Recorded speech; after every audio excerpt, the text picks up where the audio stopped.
The ancient prophecies of Jewish, Christian, and Islamic traditions all speak of two names that point to one last major battle at the end of time. The names are Gog and Magog. But who or what are they, and what does their story mean for us today? Let's begin in the Old Testament with the prophet Ezekiel. In chapters 38 and 39, he describes a fearsome leader named Gog from the land of Magog. Gog is prophesied to assemble a massive coalition of nations, including Persia, Cush, and Put, to launch a surprise invasion against Israel. The prophecy doesn't end in human conflict, however. It culminates in a spectacular display of divine power as God intervenes directly. He sends fire and brimstone to destroy the invading forces and assert his ultimate sovereignty over the world. Now, let's fast forward to the New Testament in the book of Revelation. Here, the names Gog and Magog reappear, but their meaning shifts.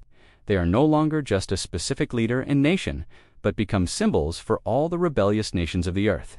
The text describes a time after a 1,000-year reign of peace when Satan is released from his prison. He then deceives the nations across the globe, gathering them for one last assault against Jerusalem, the beloved city. Yet, their rebellion is short-lived. Fire descends from heaven and consumes them.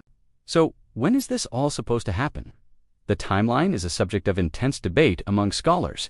Some believe the battle described by Ezekiel is a distinct event, set to occur either before or during a future 7-year period of tribulation. They often try to identify Magog and its allies with modern nations, pointing to countries like Russia, Iran, or Turkey. And then there's the symbolic interpretation.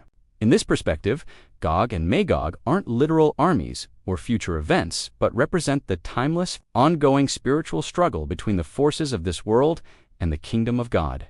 Interestingly, this story isn't confined to biblical texts. It captivated imaginations for centuries, leading to incredible legends.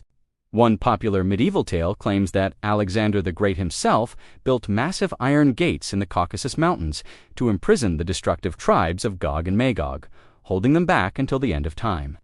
In Islamic tradition, the Quran speaks of Yajuj and Majuj. A righteous ruler named Zu al-Qarnayn builds a great barrier of iron and copper to contain them. Their eventual breakout is seen as one of the major signs that the day of resurrection is near. Even in our modern world, the figures of Gog and Magog continue to appear, though often in a very different light. For instance, if you visit London's Guildhall, you'll find giant wooden effigies of two figures named Gog and Magog. What do you think? Let me know in the comments below, and don't forget to like and subscribe. Thanks for watching.